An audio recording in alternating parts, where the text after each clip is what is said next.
Adeten biz bu çığırtıları, bu vandalizmi, bu insanların evlerinin başına uçması videolarını en çok biz Qəzzada görürük. Terörist İsrail ordusu görürsünüz ki bugün Qəzzada insanlara necə zulüm verir. Ama bu Qəzzada çəkilmir. Bu video görüntüler dostlar, bu video görüntüler yasamaldadır. Azərbaycanda da, Fələstində deyil. Bu görüntüler yasamaldadır Azərbaycanda. Bakı şəhərində, Yasamal rayonunda. Və bu demək burada nədən nə baş verir burada? İnsanlar öz evlərini satmaq istəmirlər və tikinti şirkəti, həmin bu tikinti şirkəti də birbaşa Əliyev ailəsinə məxsusdur.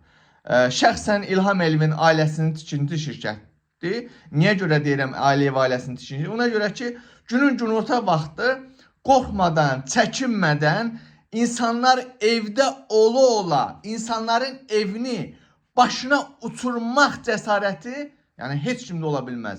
Bunu ancaq və ancaq gərək sənin arxanda belə güclü bir qüvvə dayanır. Bu da ki, qüvvə bandit Əliyev ailəsidir ki, məsələn, volya verib ki, gedin, o evi sökün, mən orada özümə otel tikəcəm və insanlara deyirlər ki, ya bu evi tərk edin, 3-5 min də veririk tula payı, ya da ki evinizi var. Və bu insanlar da öz evlərindən çıxmaq istəmirlər və beləcə gəlirlər Əliyev ailəsinə aid bu şirkətlər.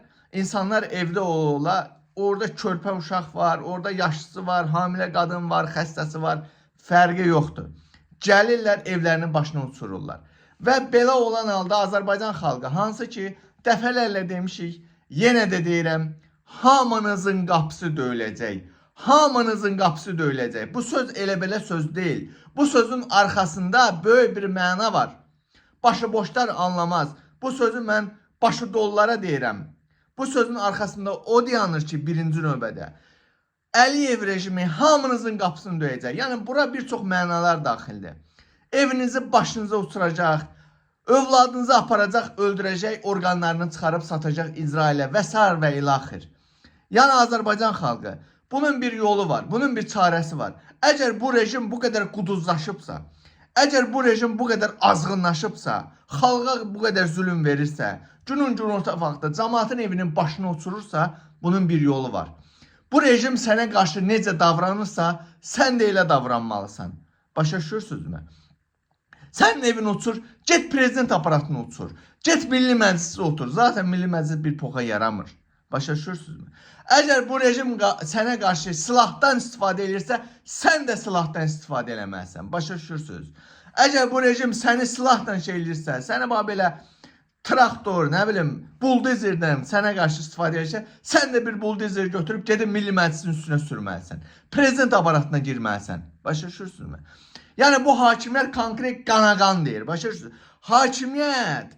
Hakimiyyət açıq şəkildə xalqa mesaj verir ki, mən qanla hakimiyyətə gəlmişəm, məni qanla da yola salmalısınız. Başa, mən seçki yolundan getməyəcəm, məni müxalifət Əli Kərimli devirməyəcək. Çünki Əli Kərimli də mənim kontrolumun altındadır. Başa düşürsünüz? Hər tərəfli qaydada bunun bir yolu var. O da ki, üsyan, silahlı üsyan. Qardaş, bu hakimiyyət silahla yolundan hakimiyyətə gəlibsə, silah yolundan da getməlidir, qardaş. Bunun ikinci bir adı yoxdur. Əgər belə olmasaydı, günün günorta çağı belə bir vandalizm eləməzdi, belə bir vəhşilik eləməzdi. İnsanlar evində çörək yiyen vaxtı gəlib belə buldozerdən evini başına uçurmazdı.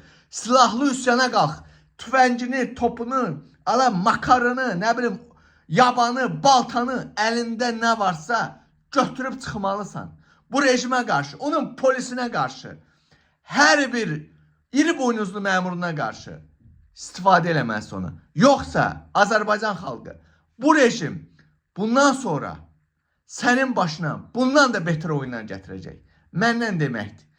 Qardaş, bu rejimlə mədəni dildə, nə bilim, demokratik yolla, nə bilim, girmir qardaş, girmir. Bu rejim bir terror rejimidir.